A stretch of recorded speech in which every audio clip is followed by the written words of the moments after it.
Hey, it's Marcus Washington from MTC Media, and this is my version of the NBA preview. It's going to be a little bit different. We're not going to do your standard who's going to win the Atlantic Division and blah, blah, blah, blah, blah, blah, blah. What we're going to do is we're going to take a look at the NBA GM survey and what I'm not going to go through all 50 questions, obviously, but we're going to highlight probably like 4 or 5, maybe 6 that I wanted to take a look at and tell you how they voted and how I would vote. So the first thing on here was which team will win the 2024 NBA Finals. 33% said the Boston Celtics, and then 33% said the Denver Nuggets, with 23% coming in at the Milwaukee Bucks.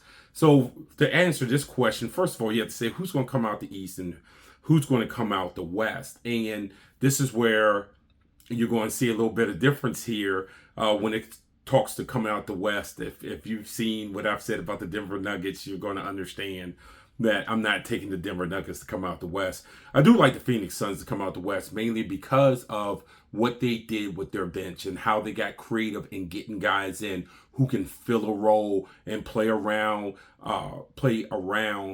having Durant and having Booker and having Beal. And as the season goes on, I think that team gels. And if they gel, 8, 9 in the playoffs is what you need. You can get away with 8, 9. So maybe they don't have the best record in the West.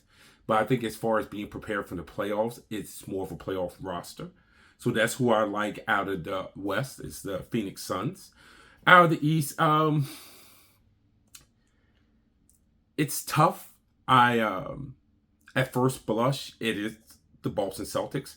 Those guys can go 10 deep, and I mean lose very little when they go to their bench. That's how good and the depth and how you fill the roles. Their thing is going to be health.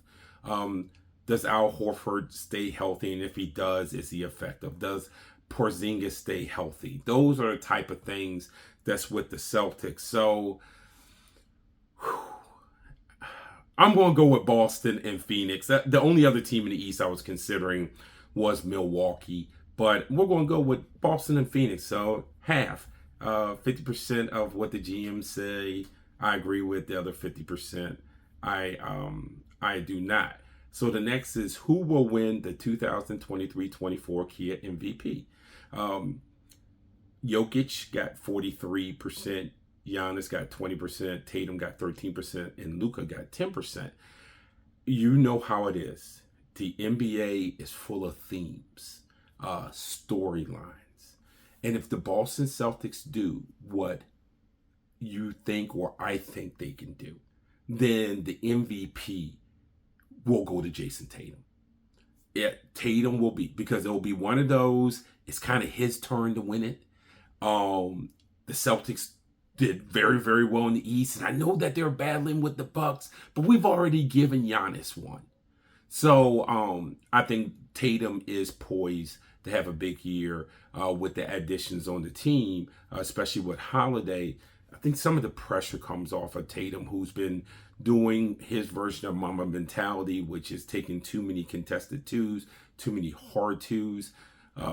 Get to the basket. And I do think that he'll have a chance to get to the basket more this season and get easier baskets, more with Porzingis out there to stretch the floor and those things. So Tatum comes up with some big numbers at the right time. And so Jason Tatum is my MVP pick. We're going to keep scrolling down. Which player is most likely to have a breakout season in 2023-2024? Anthony Edwards, 23%. Cade Cunningham, 20%. Franz Wagner, 13%. So this is where I'm hook, line, and sinker going with Wagner. I do think that he will take what he did with Germany in the FIBA World Cup and just build upon that with Orlando. Furthermore, he's going to have a lot of chances in Orlando.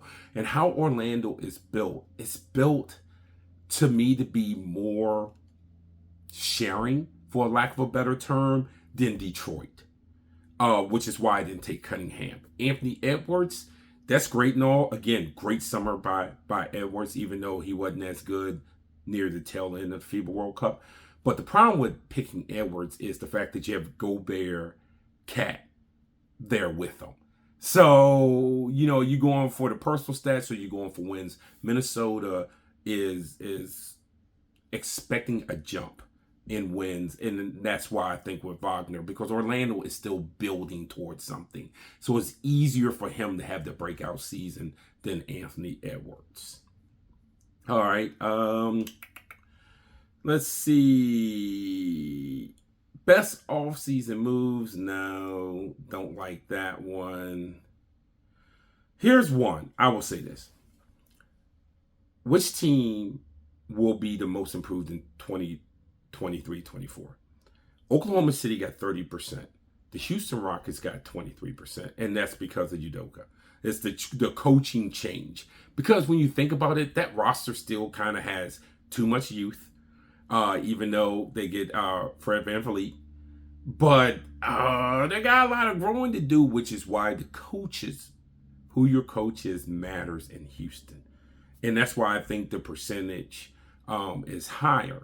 But this is where me and the GMs agree. I'm going with Oklahoma City Thunder because they're ahead of Houston in that progression of where they are in their rebuild. So that makes sense. I was surprised that third was a tie between the Mavericks, the Pistons, and the Magic. The Mavericks? Come on. They should be higher up than in those type of things. Pistons and Magic, again, they got some ways to go. Rookie of the Year. And this is where I'm going to probably surprise you. So, obviously, Wembanyama, 50%. Is 1. Scoot Henderson's 2 at 27%. Chet Holmgren is 3 at 20%. This is why I'm going with Chet Holmgren. This goes back to the Jason Tatum thing.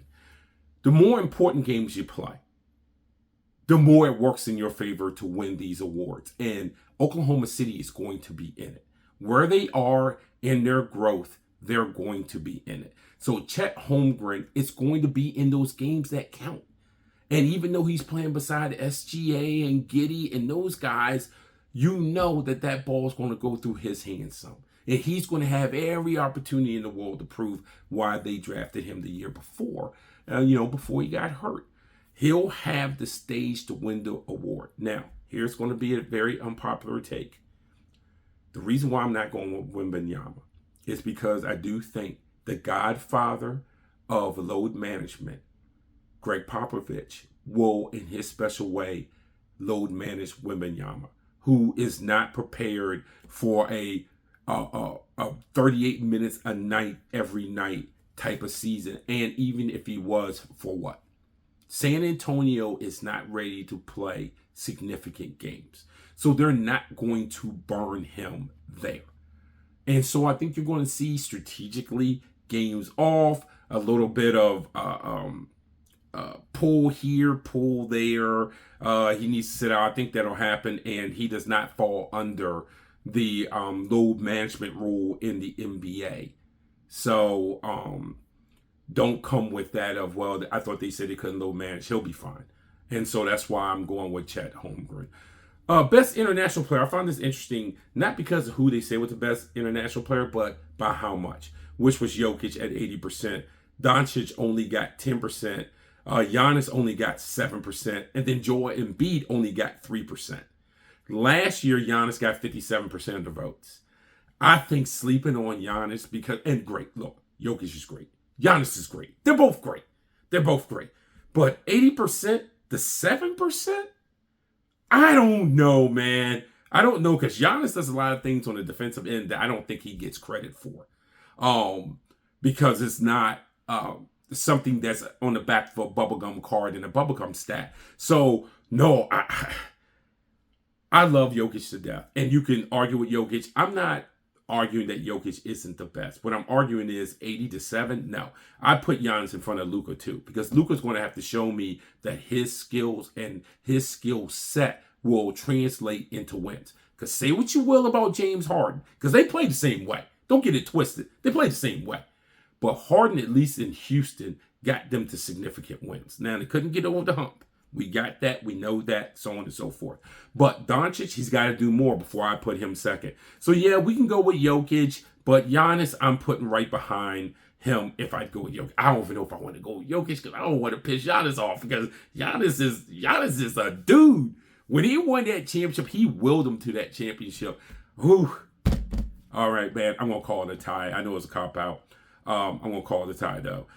Who is the best defensive player in the NBA? Giannis at 40%, Jrue Holiday at 13%, Draymond at 10%. I think this is the most unfair question on here simply because there's so much value in being able to guard the perimeter. There's so much value in being able to guard the paint.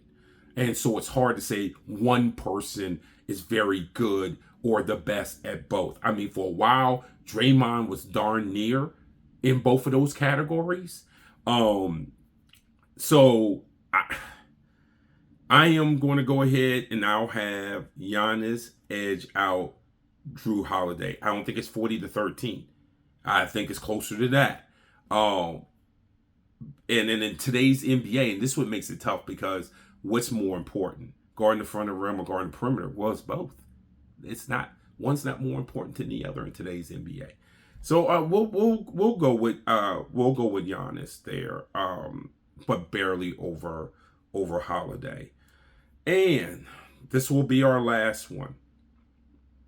Who is the best coach in the NBA? Erik Spoelstra, 73%, Tyronn Lue, 10%, Steve Kerr, 7%, Greg Popovich, 7%, and Mike Malone, only 3%. And I'm going to tell you right now, and I don't care who disagrees with me, best head coach in the NBA is Tyronn Lue. Hands down, I think he edges out Spoelstra. What Spoelstra has is the whole Heat culture thing and the narrative that's forced down our throats. Yes, they made a run to the championship when they probably didn't have the seed that they should have had, and Boston imploding helped them do it. Whereas Tyronn Lue has had to coach around injuries, coach around this, coach around that. And the guy's just, he never gets the credit that he deserves. And so for me, it goes to Tyronn Lue. So again, that's my NBA preview. Enjoy the games. It's NBA opening day. If you're catching us on the stream, it is NBA opening night. Certainly enjoy it. Stay with us our whole year for NBA content. There is going to be a ton of it. This is Marcus Washington from MTC Media.